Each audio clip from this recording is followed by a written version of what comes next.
man.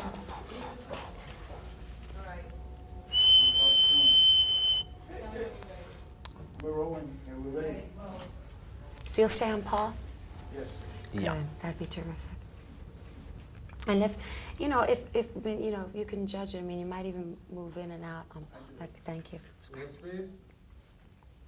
We have speed. Go.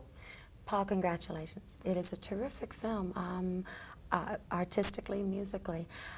The impetus, I mean, 14 years since Let It Be. What was the reason for this film? The basic reason was I enjoy being in films. There's a feeling on a film set with all the creative people. It takes some beating. You know, when people are trying to put together ideas, costumes, makeup, acting sequences and stuff.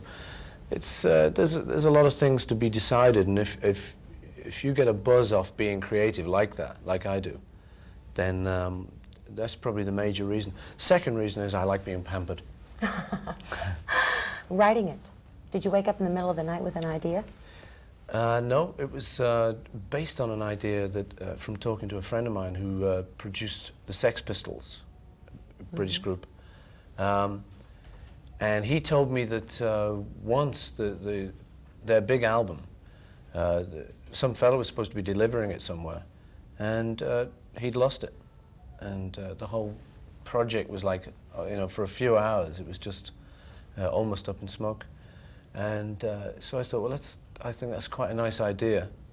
So I thought, well, maybe I could imagine what would happen if one of mine went, with the various aspects, you know, because these days it's pretty big business, and there's a lot of people involved, you know, record companies, bankers and stuff, all stand to lose something. How much money are you talking about losing in a master tape?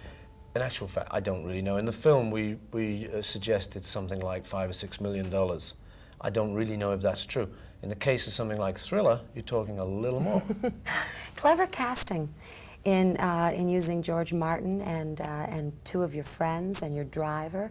The reason for that? The friends' reason was there's a drummer in the screenplay, and I couldn't think of another drummer who could play it better at the kind of role, you know, the kind of laconic with the sarcasm, than Ringo. And then there's a journalist who Ringo tries to get off with, and I couldn't think of anyone better than Barbara to play that, and they were both agreed to do it. And so that was just a natural, really. Some of the other, same with George Martin. There was a producer in the recording studio sequences, and I thought it'd be nice, actually, rather than getting an actor pretending to be a producer. It's not a major role. There's no big lines or anything. But the guy has to look like a producer and know how to act. So I like the idea of trying to get George to do it, because I admire him. He's a really nice bloke. Ballroom dancing. I found as I was watching it that it was such a wonderful combination of childhood imagination, fantasy, and reality. Who started that concept, that creation, and then who took it on? I've got a lot of memories of ballrooms from when I was a kid. I went to them, and I was never very successful. I'd never dare ask girls to dance. And I remember going with George Harrison a lot. We were the ballroom mates. And we always thought we'd meet someone terrific and dance the night away. We never did, you know. Just never dared to do it. It was always the last waltz. It was the only one we ever did. Oh, no, it's time for the last waltz. Oh, God. And we'd grab some. Can I have this last? And that was it, you know. That was the kind of... also then later, we started to play ballrooms. It's like, it's the order you go in. You kind of ballrooms, theatres, TV. And ballrooms was our kind of first step up into the big time, rather than just little jazz clubs or little cellars. Whenever we used to play certain numbers, there always used to be a fight. Actually, the number was Hully Gully. Do you remember Hully Gully? Sure do. But we used to go, Hully, Hully Gully.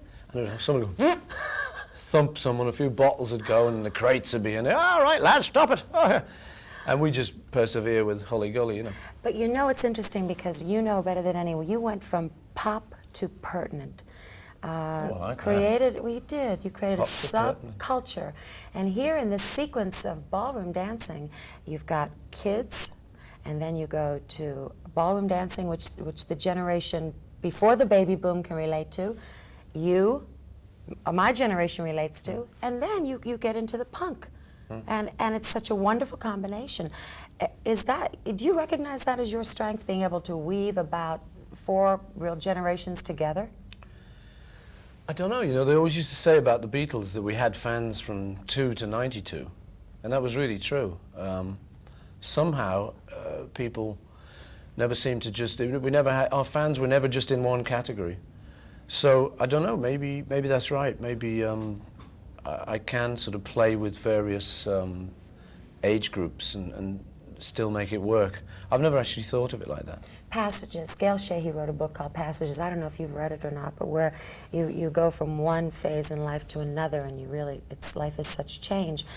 And certainly it has been that way for you, hasn't it? I mean, the early passage of growing up not well-to-do in Liverpool, and then finding this, you catapulted into stardom. Yeah. Feelings at that time, can you draw any of those? Can you go back? Yeah, you know. Originally, I suppose we just felt like anyone else. I mean, we, the Beatles, just felt like anybody else on the street. You know, we wanted to win the pools, football pools, wanted to get a guitar, car, and a house. And that was it. That was the dream. A little later, we started to get successful. And I don't know, I mean, we had pretty big ambitions. Did Brian Epstein draw you in, or did you all have the same motivation together? No, Brian was a very big help, but there was none of this kind of Svengali type idea that people tried to put on it. We were very forceful lads, you know. I mean, you think John Lennon, Paul McCartney, Ringo Starr, and George Harrison, I mean, all of them egomaniacs. No. Well, no, you know what I mean. They're pretty forceful. But a workaholic. You are an admitted workaholic. When people around you can't come up to your energy level or come up to speed, how do you handle that? I don't know. They seem to come up to the level. I don't know. I've never really noticed anyone who can't. Actually, I mean, you know, thinking about the movie, there wasn't anybody who didn't come up to speed. How about in another part of your life? Well, how I handle it badly, I suppose. If they don't come up to speed, I mean, I like to be on the same level. I suppose anything anyone does, you don't want there to be a bum in there. Why are you driven, though, Paul? You know, you've achieved success in so many areas. What continues to drive you? Can't be money, is it quality? It's actually just that I love to do what I do. I think a lot of people would do what I do as a hobby, and do. A lot of people try and write songs. I think why they do it is maybe in the beginning it's money, but it's not just money. I don't believe that anyone who writes songs is just doing it for the money. Obviously, that's a great carrot to put in front of people, and that's the carrot most people in our society tend to go after. But really, like I say, it's almost like a hobby. I believe if I didn't write music for a living, I would have it as a hobby. Would you talk about Linda Eastman, McCartney? It's just Linda McCartney. Just Linda That's McCartney. the American way, is to include Yes, the isn't maiden it? name. We don't do that in England. Good for you. But, photographer, author, your co-star, co-writer, such a very talented Mother. horsewoman, mother. Talented lady. What is special about her? Why did you fall in love with her and not someone else who was screaming after you or chasing after you? I've been asked this before, and really the two words that come to mind are woman, one. She was a woman, not a girl. I mean, I can't explain it any better than that. It was the first kind of woman. Well, not the first, but I mean, that was one of the things. And the other word, it was kind. She's got a lot of heart. She's a good kid. Are you a good father? I'm okay. Yeah, I try and be good. I suppose from time to time I might be seen to be a little strict, but I'm not madly strict, not in the real sense of it. But I feel a bit guilty sometimes that I'm a little bit too strict with the kids, but I know I have to do it. One question, why did you file for the dissolution of the group back in '71? What did you want from that? Well, what had happened was that we'd been a group for 10 years, and a guy called Alan Klein arrived on the scene, and I wasn't keen to go with him. The others wanted to be managed by him, but I wasn't keen. I thought it was a bad idea. So what happened was it sort of broke the group up, that whole thing. I'm not blaming him, but that period and those events broke the group up. And what happened was I said, I want to sue this guy, Alan Klein. I want out of all of this. And they said, well, you can't sue him. He's not a party to all the agreements. The only people who are actually involved in all this are your mates. So I said, well, no way can I sue them. I said, I went off to Scotland for about a year. I was standing on some mountaintop in the mist, you know, going, no, I can't sue them. And, but I couldn't stay in the situation. It was a real bad situation. I knew I was just going to go under. So eventually I just said, oh, all right then, you know. And it was the only way I could do it. What's the best thing, though, that came out of Paul McCartney solo, off and running? Best piece of music? No, the best thing for you creatively now.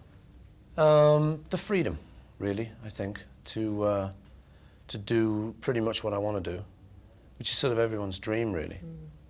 And I suppose I've finally reached that point where I can do that. What next? What next? I would like to make a kind of Disney-type animated feature for children. Why? Because I love cartoons. I love them. And I love those things like Lady and the Tramp. You know, I can still watch that real happily. Me too. I love all that stuff. And kids love it, our kids all love it. And I think it's a great art form myself, that. I mean, I wouldn't be ashamed to be involved with something like that. And going out with Broadstreet, there is a short of the character I'd like to make into a feature. It's called Rupert. So maybe we'll get that into a feature next year. Great. If so, I hope I have a chance to talk to you again. Thank you, Great. Paul, Okay. very much. Congratulations. Terrific. Thank you very film. much. Wonderful. You're not going to be on this?